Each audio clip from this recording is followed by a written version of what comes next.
আসসালামু আলাইকুম। আপনারা সবাই কেমন আছেন? আশা করি সবাই খুব ভালো আছেন। আল্লাহর রহমতে আমিও খুব ভালো আছি। আজকে আমি আপনাদের সাথে খুবই মজাদার একটা রেসিপি শেয়ার করব। আজকে আমি আপনাদের সাথে বাঁধাকপির চপ বানানো শেয়ার করব। বাঁধাকপির চপ বানানোর জন্য আমার যে উপকরণগুলো লাগবে সেগুলো হলো, আমি এই জায়গায় আগে থেকেই বাঁধাকপি কুচি কুচি করে কেটে ধুয়ে নিয়েছি।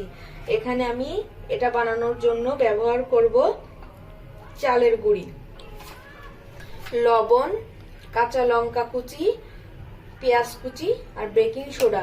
আপনারা এখানে চালের গুঁড়ার পরিবর্তে ময়দাটা ব্যবহার করবেন না, কারণ ময়দা ব্যবহার করলে এইটা মুচমুচে হবে না। সেক্ষেত্রে আপনারা অবশ্যই এখানে চালের গুঁড়াটা ব্যবহার করবেন। আসেন আমি এবার চপটা বানানোর জন্য সব উপকরণগুলো ভালোভাবে মিশিয়ে নিই। আপনারা আমার সাথেই থাকেন। প্রথমে আমি এখানে একসাথে বেশি পরিমাণ নিব না, আমি মাখাবো আর বুঝবো যে এখানে কি পরিমাণ চালের গুঁড়ি লাগবে। তারপর আমি এখানে অ্যাড করব পরিমিত পরিমাণ লবণ। লবণটা আপনারা যে যার স্বাদ মতো ব্যবহার করবেন। তারপরে আমি এখানে দেব কাঁচা লঙ্কা কুচি। আপনারা এখানে আপনাদের স্বাদ মতো কাঁচা লঙ্কা কুচি ব্যবহার করবেন। বাচ্চারা যদি খায় তাহলে অবশ্যই এক্ষেত্রে ঝালের পরিমাণটা একটু কমিয়ে দেবেন। আমি এখানে সবগুলো পেঁয়াজ ঢেলে নিলাম। তারপরে আমি এখানে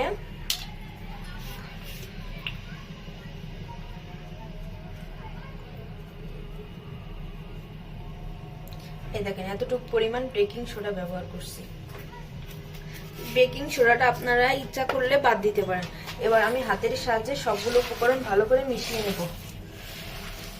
মেশানোর সময় বাঁধাকপি দিয়ে এক্সট্রা একটা পানি বের হবে। এক্ষেত্রে আপনাদের পানি এক্সট্রা করে আর দিতে হবে না।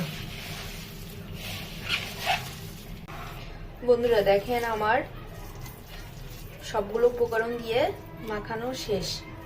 এ পর্যায়ে আপনারা এখানে কিন্তু কোনো পরিমাণ পানি অ্যাড করবেন না। আপনারা বাঁধাকপি ধোয়ার ফলে যে পানিটা বের হয় সে পানিটা একটু থেকে যায়, আর বাঁধাকপি এরকম মাখানোর ফলে এক্সট্রা পানি বের হয়, এতেই এই মাখানোটা হয়ে যায়। এবার এ পর্যায়ে আমি চপগুলো ভাজবো। আপনারা আমার সাথেই থাকুন। বন্ধুরা আমি কড়াইতে পর্যাপ্ত পরিমাণ তেল দিয়ে নিয়েছি। তেল দেওয়ার পরে আমি হাত দিয়ে এটা দেখে নিব গরম হয়েছে কিনা। যদি গরম হয় তাহলে মনে করবেন যে তেলটা গরম হয়ে গেছে। এই পর্যায়ে আপনারা চুলার আঁচটা মিডিয়াম আঁচে রাখবেন, না হলে চপগুলো পুড়ে যাবে। এবার আমি এখানে একটা একটা করে চপ ছেড়ে দিব। এই চপটা খুবই মজাদায়ক। আপনারা যদি একবার বানায় খান তাহলে বারবার আপনাদের খেতে ইচ্ছে হবে। অবশ্যই বাসায় আপনারা একবার হলেও এটা ট্রাই করে দেখবেন। আর আপনাদের একটাই আপনারা এখানে কোন রকম ময়দা ইউজ করবেন না, চালের গুঁড়িটা ইউজ করবেন। তাহলে এর ক্ষেত্রে চপটা অনেক মুচমুচে হবে আর খেতে অনেক মজা লাগবে। এইভাবে হাতের সাহায্যে একটা একটা করে ছেড়ে দিব।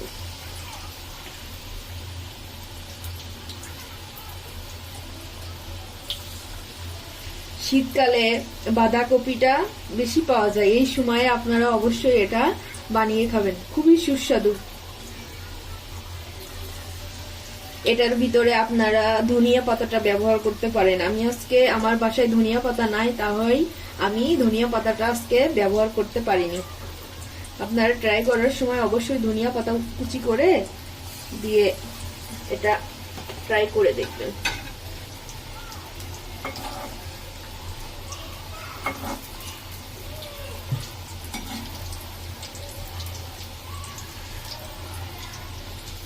আপনারা চপগুলো ভাজার সময় উল্টিয়ে পাল্টিয়ে দেবেন। এক্ষেত্রে দুই পাশই ভালোভাবে ভাজা হবে।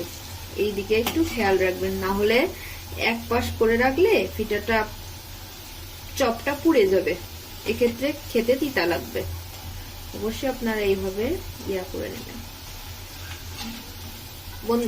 বন্ধুরা এই পর্যায়ে আমার দেখেন ভাজা শেষ। এবার আমি একে একে করে তেলের ভিতর থেকে এগুলো উঠিয়ে নেব। আপনারা এইভাবে সবগুলো চপ ভালোভাবে ভেজে নেবেন।